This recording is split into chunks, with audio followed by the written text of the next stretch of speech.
There's no way we'd fund a small business. Don't even think about coming back. George said, looking me dead in the eye with a smug grin. If you offer me a sincere apology on your knees right now, maybe I'll consider forgiving you. Go on, I'll watch. He continued, grinning as if it were only natural for me to beg on my knees. But I'm not about to apology, and I was planning to reject the loan offer anyway. So I refused. Understood. Let's just forget about the loan, and I certainly won't be apology to you. My refusal to apology seemed to catch George off guard, and he looked at me with a puzzled expression. Are you sure about this? Because of your ridiculous pride, your employees are going to be out on the street.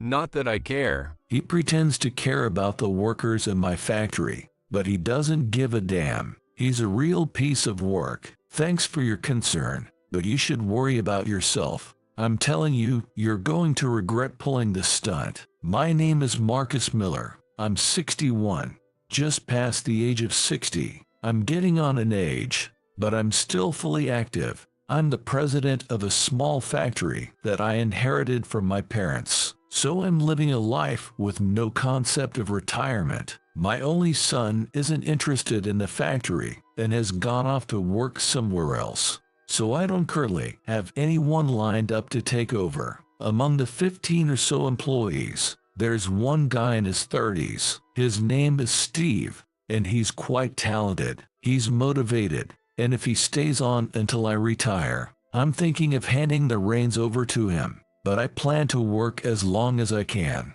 So that's more than 10 years away. Young folks today switch jobs too easily, so I'm not expecting too much. I'll worry about my successor when it's time for me to retire. When I inherited the company from my father, it was drowning in debt. Honestly, if I'd kept doing the same old thing, the business would have collapsed for sure. But I ran around borrowing from banks and managed to hold things together by starting a new business with that money. Now, even though we're small, we're known in the industry for our technical skill. We can produce anything on a large scale, but the small parts we can make are incredibly precise. For instance, we produce tiny components related to the valve system inside engines that laymen have never even heard of. Without those parts, you can't assemble an engine. And if these tiny parts are made carelessly, the quality of the final product is affected. Even errors of a few microns are unacceptable, and our factory is highly regarded in that respect. We owe it all to the craftsmen who have been with us since my father's day. In the U.S. today, these small factory craftsmen are disappearing, and precision parts are becoming increasingly difficult to produce. It's a crisis for the U.S., a nation that developed through manufacturing. I'm proud to lead my team of craftsmen and serve as president of a manufacturing company in the U.S., even if it's just a small business. I inherited the company when I just turned 30. The previous president, my father, had overworked himself trying to pay off debts and suddenly collapsed. Although he managed to survive, he was no longer able to work. There's no way I can keep working. I'm just going to retire. We'll have to close the factory, he muttered weakly from his hospital bed. I'd never seen my father so discouraged before, and I still remember how shocked I was. What are you saying? Wasn't that factory your dream? Get better and come back to work. Even as I tried to encourage him, my father kept talking negatively. The truth was, I'd already heard from the doctor that his condition would likely prevent him from returning to work, but the doctor had asked me to speak in a way that would give him some hope, so that's what I said. Still, there's no way words alone could convince my father to accept something that seemed impossible to anyone. I made up my mind to say the thing he would want to hear most. All right, then, I'll just take over the factory. Is that okay? I've always wanted to be president at least once. I tried to play it cool as I told him I'd take over. I felt embarrassed to say it earnestly, and I figured if I were too serious about it, my father would object. After all, The factory was saddled with a lot of debt. I know my dad scrambles for money at the end of every month, so he doesn't want his son struggling financially. But deep down, he doesn't want the factory to disappear, and he'd be thrilled if I said I'd take over. You can't be serious about being the president. Don't joke around. Despite his harsh words, my dad looked pleased. In the end, he reluctantly handed over the reins to me. I was working at a major foreign firm at the time, earning far more than I could ever dream of at an American company. So taking over as president didn't mean a pay raise. In fact, my disposable income plummeted, but it was more rewarding than I expected, because the parts we made at the factory were top-notch and something to be proud of. I knew with our quality, we could repay the debt and expand the factory, but it all depended on the new president, me. I committed to boosting our investments daily. Of course, things didn't always go smoothly. The debt was double what I had imagined, but it only motivated me further to repay it. 30 years have passed since I became president. The factory, once drowning in debt, is now paid off except for a single loan. That loan is with the Northeast National Bank, which initially lent to my dad and remains our main bank to this day. Keith Emerson, the loan officer of the bank at my age, was a close friend personally and professionally. So, whenever I needed a loan, I'd always consult Keith, and he'd do his best to secure the approval. Even when we didn't need the money, I'd sometimes still take out loans just to help bolster Keith's record. This spring, he finally reached retirement age. At 60, many companies indeed have a retirement age, but since I run my own business, the concept of retirement doesn't apply. When Keith came to give his retirement speech, I threw a tantrum about finding some way around it, but it was out of my hands, and he left as planned. The day before he retired, I applied for a $200,000 loan from the bank as a parting gift. Keith was thrilled, saying it was the best present, better than any bouquet. I was curious about my new loan officer. With our long-standing relationship with the bank, I wasn't worried they'd send over anyone unsuitable, but I was wrong. The new loan officer was a 35-year-old named George Keller. His youth wasn't the issue. It was his arrogant attitude. He claimed he was competent and acted like he was above everyone else. Customarily, he should have come with Keith to introduce himself, but he claimed he was too busy with other matters. I thought that was strange, but Keith reassured me, "I'll handle the transition properly." So I didn't worry. But when George finally showed up, he was clueless, saying things that made it clear he hadn't been briefed. When I asked if he had even gone over Keith's notes, he gave a ridiculous reply. Keith left me a mountain of handover documents, but I haven't bothered to read them. I have my way of doing things.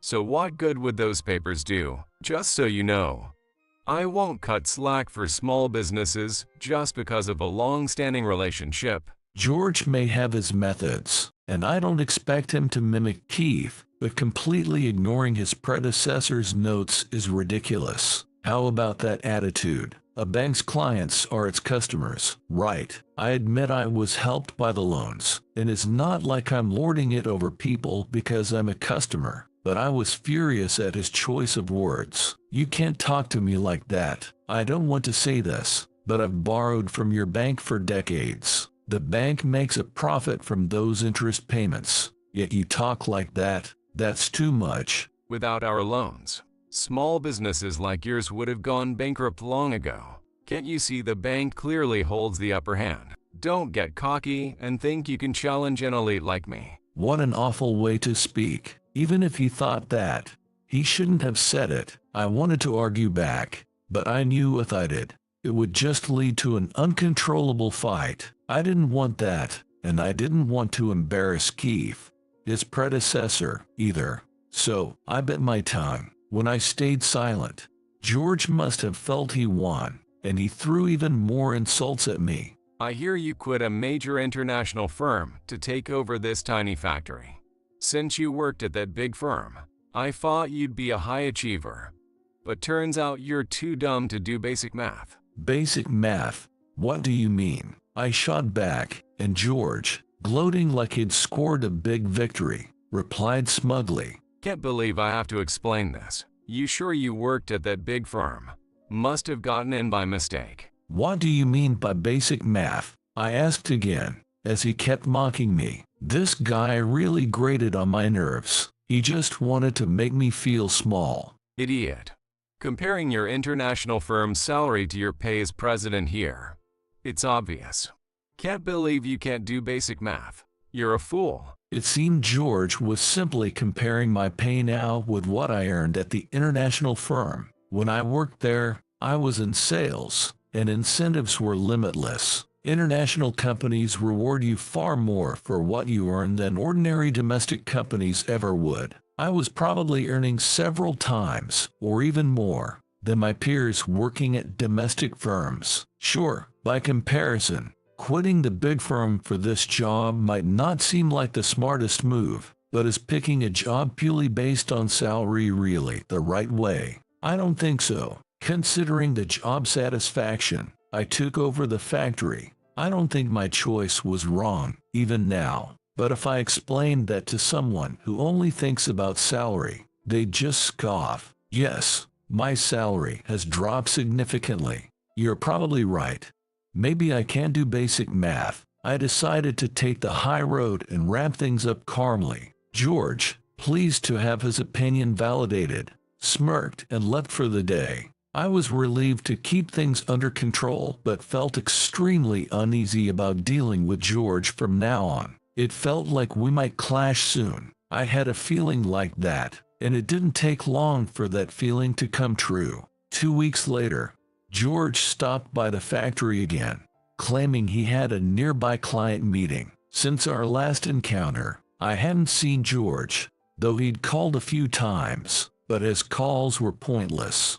He just wanted to belittle my small business. He constantly criticized my business and boasted that small businesses couldn't survive without the bank's help, then abruptly hung up the phone. I think he insulted his subordinates to release stress and boost his self-esteem. What a pathetic guy. So, when he showed up at the factory, I figured he'd just come to stir up more trouble. And I was totally right. Working at your pathetic little factory again today, huh? Looks like your AC isn't working well either. It's so stuffy and hot. Even if you're short on cash, at least get yourself a decent air conditioner. Our office where George is now wasn't hot at all. If we lowered the temperature any further, it would get too cold. In other words, he just wanted to bully. Every word out of his mouth was criticism aimed at me and my factory. He whined endlessly about being unlucky to be assigned to our place and how a high flyer like him shouldn't have to deal with a small business like mine. It was so pointless that I just let it wash over me. But George finally said something I couldn't ignore. Seriously, the very idea of establishing a factory like this was stupid. Your dad started this place, right? Making employees suffer for his own satisfaction. What a jerk. I can handle insults about myself, but I'm not the kind of person who can just laugh it off when someone talks badly about my father. Don't badmouth my dad. If you get too cocky, I'll drag you down to hell. When I suddenly barked at him, George seemed a bit startled, but the next moment, he was back to his usual snarky self and started making snide remarks again. You realize what your position is, right? If my bank pulled out of your factory, you couldn't even pay next month's wages. I'm not wrong about your dad either. Apologize for mouthing off. Not only did he refuse to change his stance, he even demanded an apology from me. But of course, I hadn't said anything wrong, so I had no intention of apologizing. Frankly, what George was saying wasn't even a problem of a banker. It was a problem of basic decency. I couldn't stand someone like him who could say such thoughtless things, and I was about to open my mouth to scrap the whole loan idea. But just then, he started talking about the loan. So, you're not going to apologize, huh? Then let me tell you something. No loans for small businesses like yours. Don't come back to my bank again. George looked me straight in the eye and said it smugly. If you offer me a sincere apology on your knees right now, I might consider forgiving you. Go on, I'm watching. His smirk said he fully expected me to grovel. Of course, I wasn't about to do that, and I was planning to refuse the loan anyway, so I flatly rejected his offer. All right, let's forget about the loan. It's a shame, since this was to celebrate Keith's retirement, but we're done here. George looked completely confused that I wouldn't grovel. Are you sure about this? Your stupid pride will leave your workers on the streets. But hey, that's not my problem. Thanks for your concern, but you should worry about yourself. Just so you know, you're the one fool regret this. When George stormed off in a rage, I closed the door after him. It was the first time I'd done something like that, but I really didn't want to see him again. The next day, I immediately went to the Northeast National Bank and told the teller I wanted to close my account. I had personally used the Northeast National Bank as my main account, so closing it was my declaration of intent. I had no desire to be involved with the Northeast National Bank ever again. When I asked to close my account, the teller looked surprised and went to the back of the bank. After a while, he returned with an older man in tow. I recognized the man. He was the branch manager of this bank, Thomas. Marcus, I've just heard from our staff that you've requested to close your account. May I ask if something is wrong? What's wrong is that I just came here to withdraw my money. Is it necessary to explain why I want to take back my own money? I was pretty angry, but my target was George. I didn't want to complain to the other people at the bank, so I planned to close my account without providing a reason. No, it's not like that. But the amount you're asking for is substantial, so it'll take some time to prepare. Could I kindly ask you to wait in the back room? There's no point in arguing here, so I headed to the meeting room as instructed. There, the manager kept asking me why I wanted to close my account. He probably feared that if my account were closed, he'd be under intense pressure from headquarters. His face was desperate. Marcus, you and this bank have had a long-standing relationship. You're free to close your account, of course, but could you at least share your reasons? If there's any error on our part, we'll make it right. In the face of his desperate tone, I finally let slip George's wrongdoing. The problem is with the sales rep. His remarks are so incredibly rude that I can't put up with them anymore. The manager was shocked and asked me, What do you mean? Oh, speaking of which, the sales rep did change recently from someone who'd been handling your account for years. Who is it now? I hesitated to name names because it felt like tattling, but I'd come this far, so I had no choice. It's a young guy named George. It's one thing to mock a small business, but he even spoke badly of my father. Nobody would stay quiet after hearing their parents insulted. Of course. Please wait a moment. I'll call George now. With that, the manager opened the door and instructed someone to fetch George. Please bring George back immediately. He's on a sales call. This is more important. Tell him to come right now, no matter what. It seemed George was out, but they'd passed on the urgent message to him. I thought it might be nice to cut ties after having a final word with George, so I waited. After all, closing my account was going to take a while, so it would pass the time. Before long, I heard frantic footsteps, and the door to the meeting room swung open. There stood George, breathing heavily. He was clearly panicked by the manager's urgent summons. He looked at me with a puzzled expression and spoke. What are you doing here? You didn't go and tattle to the manager, did you? Thomas, you don't need to believe anything this small business owner says. Even with the manager right in front of him, George's language toward a customer like me was unprofessional, to say the least. I watched to see how the manager Thomas would respond, and he was angrier than I'd expected, his face turning bright red. How dare you say you to a customer? I had an inkling from what Marcus told me, but this is beyond my expectations. What kind of sales are you doing? George looked like he knew he'd slipped up, but he couldn't take back his words. He seemed to brace himself and stick to his stance. No, he's just a small business owner. Based on the size of our bank, we don't need to cater to this level of client. That's why I cut ties with him. If there's no relationship, is he really a customer? In George's logic, it seemed I wasn't a customer. He thought he'd completely convinced the manager, but in the next moment, he was struck down. What on earth are you talking about? Marcus is the customer with the highest account balance in our branch. If he closes his account, it could affect the very survival of this branch.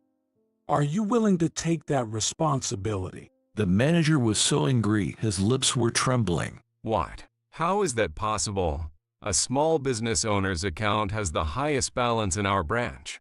There must be some mistake. George seemed unable to believe what the branch manager was saying. What did you take over from your predecessor, Keith? Wasn't it documented? Bring me the handover documents you received from Keith.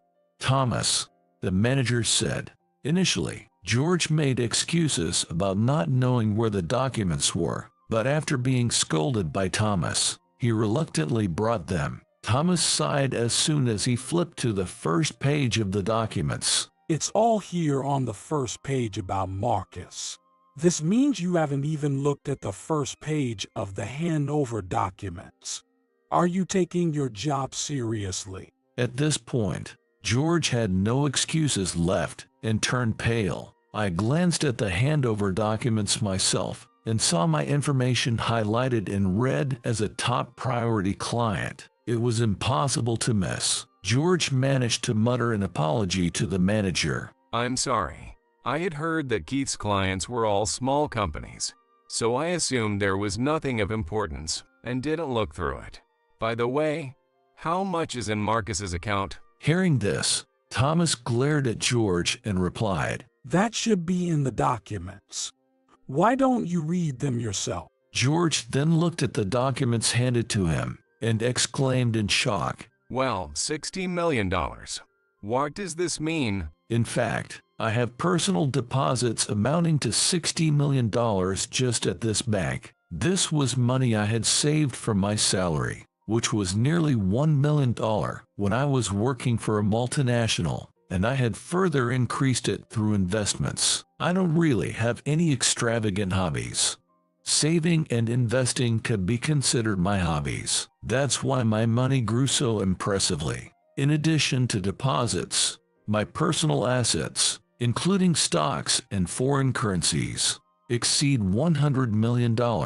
When I took over from my parents, I already had several tens of millions of dollars in savings, but continuous investments multiply my personal wealth several times. Though I run a small business, my company's assets and my personal wealth are completely separate. There's absolutely no need to use my personal assets to cover any company deficits. The company itself started with a significant debt, but I enjoyed the challenge of gradually improving the company's financial health and paying off the debt. Of course, if the factory ever faced irreversible losses, I was prepared to use my personal wealth to provide severance for the employees. But fortunately, the company has been reducing its debt successfully since I took over. I've never really been financially distressed in both my personal and professional life. I continued my dealings with Northeast National Bank mostly out of respect for Keith,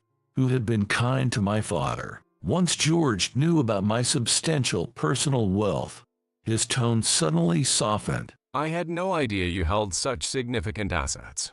Please tell me these things sooner. If I had known, I wouldn't have said those foolish things. Just knowing I had money changed his attitude so drastically. I thought it was pathetic, but engaging him further seemed like a waste of time. Let's just end this.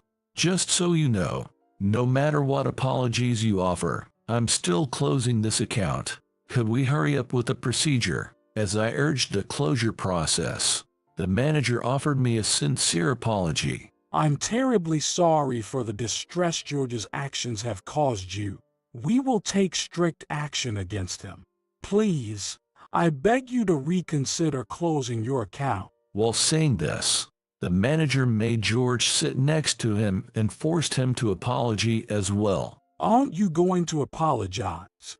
Your actions have put this branch in a serious predicament. Initially, George resisted apologizing on his knees, but the manager physically forced him down. Perhaps realizing the gravity of the situation, George started to cry. It was probably his first time kneeling, possibly due to a mix of regret and humiliation. He knelt down and stayed silent. So the branch manager told him to apologize, and he squeezed out some words of apology. I'm really sorry. I said some awful things. I take them all back. It's fine. I've decided to cut ties with this bank, so having you apologize doesn't matter. Just hurry up and close the account, no matter what was said. I didn't take back my decision to close it. In the end, the closure wasn't completed that day since the bank couldn't provide $60 million immediately. However, the branch manager later visited the factory to let me know the closure was done. He brought the $60 million, but still asked me to open an account one last time. I closed my account because I was furious with George's attitude. But I also think the bank that hired a man like him is responsible. If George's disciplinary action is settled, I might be able to deposit some of it. The branch manager was overjoyed to hear my words. Of course, I wouldn't dare ask you to deposit the full $16 million. I just want to stay connected with you, Marcus. I'm so disappointed that we'd lose ties after trading together for so many years. Even though I knew it was just politeness, it made me feel a little happy. The warmth in his words showed that he was speaking from the heart, at least a little bit. Some time later, I got a call from the branch manager. As for George, various things have come to light through the investigation. He apparently engaged in many problematic behaviors with other clients besides you, Marcus. All of them were small businesses or mom and pop shops. It seemed George was as rude to small businesses as he was to my company. Some places were even forced into providing hospitality with the promise of a loan. He specifically targeted those who couldn't manage without a loan, which made his behavior even worse. The branch manager learned this through careful interviews with George's clients. Even though he assured them the assessment wouldn't affect their loans, most of the clients were hesitant to speak up. The branch manager said George had used his influence to the point of near brainwashing. I've been in banking for a long time, and I've never seen a banker this awful. He's definitely going to be fired. We'll investigate further and plan to compensate any clients who suffered financial losses. George's firing was inevitable. Knowing this would prevent further harm, I felt relieved. But later, I heard that George had filed a lawsuit. Unhappy with being fired, worried, I reached out to Thomas. Don't worry. He laughed heartily as he said this. It's true that we don't have much physical evidence of George's actions. None of the clients even thought of recording him because they were under his thumb. He probably thinks he has a good chance of winning the lawsuit. Isn't that a problem? Even if George has no intention of returning to work, if the termination is ruled unfair, the bank might have to pay significant compensation. George probably didn't intend to return to work after all the trouble he'd caused. However, I felt his goal was to prove the termination was unfair and get compensation. His goal is likely compensation, but there's nothing to worry about. We thoroughly investigated George and uncovered some shocking facts. I could tell right away that he'd found something even worse than George's harassment of clients. George had his hand in the bank's money, which is a serious crime. We're planning to countersue. I see. That puts the bank at a clear advantage. I could already imagine George's face turning pale. I had no idea he was such a scumbag. Go after him with everything you've got. You can count on it. In the end, the bank filed a criminal complaint against George for embezzlement. George probably thought the lawsuit would give him an edge, but everything turned around against him. George panicked and contacted us to drop the criminal complaint if he withdrew the lawsuit. But that wasn't going to happen. In the end, the complaint was accepted, and George lost the lawsuit he filed himself, leaving him in a terrible situation. Naturally, he had to return the money he embezzled, but since it was around $200,000, he ended up with zero savings and had to shoulder debt too. To see the downfall of a guy who called himself an elite like this is almost laughable. He got probation for embezzlement at work, but then he got caught shoplifting at the corner store and ended up getting a prison sentence. He shoplifted a $1 chocolate. George claimed he did it because of the stress from losing the lawsuit, but he was the one who caused the case to begin with. There's no room for sympathy. In the end, George kept falling until now he's behind bars. I hope that once he gets out, he can change his ways and live honestly, but it's probably hard for someone like him. As for me, I took this opportunity to stop borrowing money from the bank. I wasn't struggling financially enough to need to borrow, but I did it to honor Keith's reputation, so it was a good chance. The factory's operations are stable, and sales are increasing. Steve, who I've been mentoring, recently got married and said he's happy to spend his career here, which was wonderful to hear. Maybe my retirement will come sooner than expected, and every day I search online for post-retirement fun. For some reason, this kind of daydreaming never gets old. Keith also reached out to me after hearing about this whole commotion. I'm sorry, Keith. I've decided to end my dealings with the Northeast National Bank. Not at all. I'm the one who should apologize. It seems the handover wasn't smooth. Stopping the transactions is only natural, and I'm glad you did it because it's a good lesson for the bank. Keith is really a great person. At that moment, I thought about opening an account again and depositing some personal funds once things calm down. It would help preserve Keith's reputation. From now on, I'm going to do everything I can to expand the factory before I retire. Sure, I have personal assets, but I want to build a foundation for the factory to thrive forever even after I'm gone. People live to be 100 years old these days. There's still so much life ahead.